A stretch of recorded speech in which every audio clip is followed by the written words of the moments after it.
Kenaikan kelas sama ujian apa sudah kita sampaikan surat ke sekolah bahwa untuk sesuai dengan edaran dari Kemendikbud mengenai pemanfaatan untuk BOS untuk penanganan COVID ini kan, salah satunya adalah penyediaan paket kuota internet untuk guru dan siswa. Jadi sebelum itu sudah kita sampaikan sebelum pencairan BOS tahap 2. Jadi maksudnya penyediaan paketnya itu seperti apa Pak? Apakah pemberian ke setiap siswa atau seperti apa? Ya, yang memakai pembelajaran secara daring memang diberikan ke siswa paket. Cuma tentu ada pertanggungjawabannya secara administrasi BOS-nya juga dengan bukti fisik tentunya kan. Kalau memang guru itu melaksanakan pembelajaran daring tentu ada buktinya. Nah, mereka yang melaksanakannya aja yang bagi. Tapi guru-guru yang tidak menggunakan paket internet untuk pembelajaran daring ya tidak dibantu untuk kecuali mereka kalaupun dapat umpamanya biaya transport untuk mengantar soal waktu itu kan, penjemputnya atau pembagian tugas ke rumah-rumah siswa boleh digunakan juga dari dalam BOS. Jadi yang tak dapat paket mungkin dapat biaya transport untuk bantu kan. Kalau anak-anak ke sekolah kan berisiko juga. Sebenarnya guru pun berisiko, cuma kan bisa membatasi. Kalau ke sekolah anak kan terlalu ramai agak riskan. Terus gini Pak, ini kan paket nih untuk yang belajar daring gitu. Ini kalau yang seperti kayak di daerah-daerah yang sinyal listrik ya, itu tetap mungkin gitu. Tapi tak dibantu. Jadi sistem pembelajarannya gimana kalau itu tuh jarak jauh yang dipakai secara luring itu bisa saja makanya kita sebutkan situ kan untuk biaya transport guru kunjung. Oh iya. Ya, mana yang guru mau datang ke rumah-rumah apa untuk, atau bisa juga orang tua datang ke sekolah mengambil paket tugas yang diberikan oleh guru. Itu aja sistemnya. Kalau daerah kita yang pesisir ini kan jaringan susah. Mungkin ada yang punya kemampuan, tapi kalau jaringan tak ada, itu apa beli juga paket untuk beli Android kan?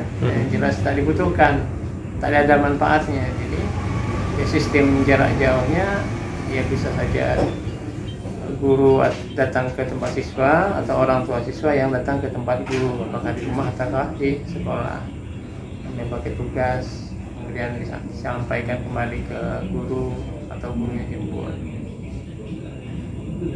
Terus yang soal kapan apa ini Pak sekolah lagi kan, kalau dari sini kan SMP dulu 2 bulan, terus nanti lanjut SD lagi setelah 2 bulan kemudian gitu Pak ya. Nah itu terkait dengan ketetapan apa kita status zona kita nih. Kalau udah zona hijau kita sekarang masih zona merah ya. Nah, itu kan zonanya masih antara merah dan kuning kan. Iya. Ya.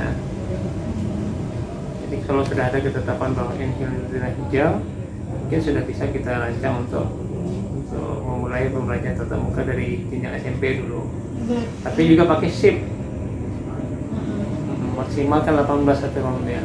Jadi shiftnya kalau biasa kan full day gitu Pak ya, dari pagi sampai sore gitu. Enggak berarti. Berarti kalau pakai shift nih dari jam berapa sampai jam berapa? Nah, mungkin pengaturan jadwal kan tak sama seperti biasa. Kalau biasanya 40 menit bisa aja 30 menit ya.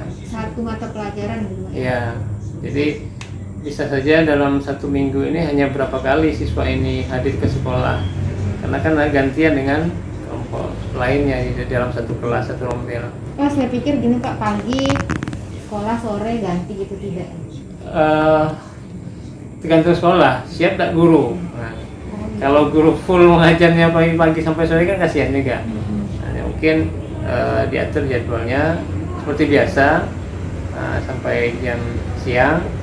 Mungkin hari ini kelas berapa yang hadir, minggu atau per minggu bisa aja. Minggu ini misalnya kalau dia ke SMP itu misalnya kelas 7-nya ada 4 dan minggu ini 7A sama B, minggu depan 7C sama D. Berarti tidak juga masuk setiap hari seperti biasa. Itu pun 2 bulan percobaan gitu kan? Iya. Setelah SMP baru lanjut SD. karena itu tahapan yang dibuatkan oleh keputusan Pak Menteri itu.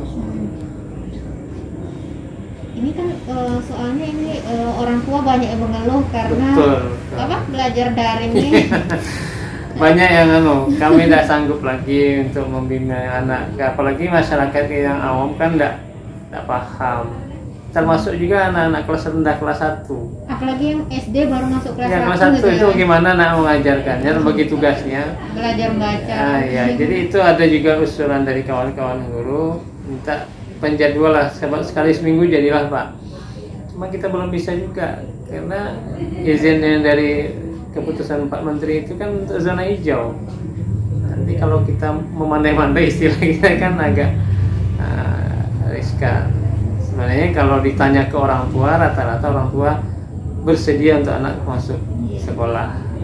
Walaupun di dalam permen SK Pak Menteri itu kan dibolehkan kalau orang tua keberatan boleh tetap belajar di rumah. Tapi secara umum malah pengen anaknya masuk sekolah. Ada beberapa kepala sekolah juga nelpon kita, misalnya Pak kami masuk dengan berjadwal sekali seminggu kan, nggak bisa, tak berani kita, karena status kita belum zona hijau. Ya karena ini kan maksudnya keputusannya bukan kita yang buat. Betul, gitu ya. Kayak semalam aja kan masih banyak sekolah yang datang walaupun cuma untuk bagi kelas gitu ya. Ya itu juga misalnya kami kan menjadwalkan untuk sosialisasi mungkin bagi kelas bagi apa, cukuplah orang tua murid datang, diatur jadwalnya kayak kita pembagian rapor kemarin kan, jam sekian sampai jam sekian untuk kelas ini, yang ada pun dengan protokol kesehatan sehingga tidak menumpuk. Kemarin itu kan hampir bersamaan pagi semua anak-anak datang, jadi emang agak padahal kita sudah punya kan hari pertama itu tanggal 13 itu biarlah guru dan kepala sekolah mengatur dulu, mensiasati untuk program belajar di rumahnya bagaimana, sistem daring, sistem luring kan dari siapkan hari itu, baru kan besok mulai hari ini bisa disosialisasikan ke orang tua siswa secara bergiliran untuk datang kan di jadwal. Baru enak, baru bisa nyambung, mungkin sekalian kalau ada buku mau dikasih untuk anak belajar di rumah kan dipinjamkan ke orang tua. Kita kan memang ini tidak zona hijau kalau di Inhel Pak ya, cuman kan kayak di daerah kayak di desa-desa itu kan tidak ada kasus COVID itu memang tidak bisa juga untuk sekolah gitu Pak ya. Ke zonanya penetapannya kan kabupaten. Iya. Nah itu tuh banyak itu kepala sekolah dengan guru. Kami di desa ini Pak jauh dari Pak. Iya betul. Nah, orang dari luar kami memahami, cuma keinginan kita itu nanti ketika ada kebijakan kami buat parsial sifatnya di desa itu kami bisa, desa kami bisa. Nah timbul gejolak juga. Karena ada juga beberapa kecamatan kan yang memang aman gitu, tidak ada kasus COVID-nya ya. Apalagi sampai ke desa-desa gitu. Aman kalau di dalam itu kan bukan lingkungan sekolahnya tapi kabupatennya yang status zonanya zona apa, karena memang kan syaratnya itu kan izin dari kepala daerah sebagai ketua gugus kan penanganan COVID, baru nanti diteruskan ke dinas pendidikan atau kementerian agama, baru nanti kesiapan sekolah. Nah, sekolah memang harus siap juga, makanya sekolah kan diminta untuk mengisi di Dapodik siapnya tidaknya untuk pembelajaran tatap muka. Nanti kalau kita laksanakan ternyata tatap muka, ternyata di Dapodik kita kondisinya belum siap, jadi evaluasi dari kementerian pasti, karena datanya kan langsung nyambung data Dapodik ke kementerian. Terus gini dari Kak, kan tadi kalau untuk data kuota internet disediakan dari dana BOS, tapi kan ini banyak juga orang tua yang mengeluh gitu Pak, SPP tetap bayar, maksudnya SPP biar tidak bayar jadi untuk beli kuota internet, apa belum sampai apa gimana gitu? Nah ini untuk sekolah swasta yang itu. Kalau negeri SPP itu tidak bayar. Sekolah swasta memang kan tidak penuh kewenangan kita, ada kewenangan kemandirian di situ kan. Kayak Saiful Rahman, Kasih Lestari kan ada kebijakan sendiri dari pihak yayasan. Memang itu ada juga keluhan dari orang tua wali murid memang nggak sampai secara resmi ke kami, kan dari pinggir aja kita dengar anak-anak tak sekolah tapi SPP-nya tidak ada pengurangan gitu. Jadi dan itu juga persoalan nasional namanya, ketika di kabupaten daerah lain pun juga demikian. Kita nak mencampuri betul urusan internal sekolah swasta ini kan tidak bisa juga. Berarti kalau yang negeri tidak ada masalah gitu Pak ya? Jadi kalau memang ada nanti pungutan terkait dengan COVID atau sebagainya di sekolah negeri, mungkin ya masyarakat sampaikanlah ke dinas pendidikan agar bisa ditindaklanjuti. Ada itu. Nah, tadi sesuai apa untuk kuota itu kan disesuaikan dengan anggaran sekolah. Kalau anggaran sekolah mampu menyediakan silakan. Kemudian kami juga kasih saran ke sekolah-sekolah khususnya yang punya jaringan, ketika untuk memenuhi daring itu kan tidak semua siswa bisa. Mungkin salah satu solusinya mungkin anak bisa belajar bersama untuk kelompok 3 atau 4 orang, yang terlalu ramai 3 atau 4 orang. Ada sekolah yang sudah melakukan ini, dia petakan anak-anak yang punya gawai ini berapa orang satu kelas. Nah, nanti barulah disusun untuk pembagian kelompoknya. Jadi anak yang punya gawai ini oleh sekolah dibantu pakai internetnya untuk belajar bersama dengan dalam kelompoknya.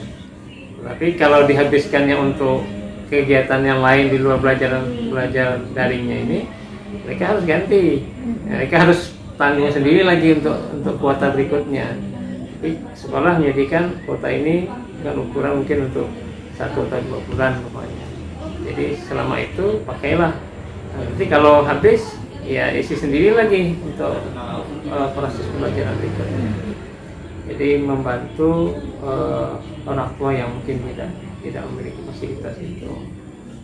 Itu berkumpul sampai 4 orang, kalaupun harus gurunya ngajar enggak apa gitu. Untuk paket daring. Paket daring kan daring nggak salah rasanya. Cuma ya kan dari situ kan gurunya bisa mantau jarak siswanya dan sebagainya. Kan tatap muka langsung. Ketimbang dia ke sekolah, kalau ke sekolah kan agak sorotan masyarakat kan masih nih. Yang kemarin aja kan, apalagi berseragam nampak kan. Karena kan masyarakat sudah tahu bahwa kebijakan untuk tatap muka di sekolah itu kan hanya yang zona hijau. Jadi kalau anak di rumah 2-3 orang umpamanya belajar bersama kan sama aja dengan di rumah masing-masing, karena berkumpul dengan keluarga kan bisa. Tapi kalau dia ketimbang anak-anak main game, main apa kan PlayStation masih ada kan, kita temukan yang tempat-tempat game yang buka di situ anak-anak kita. Iya, anak-anak semua.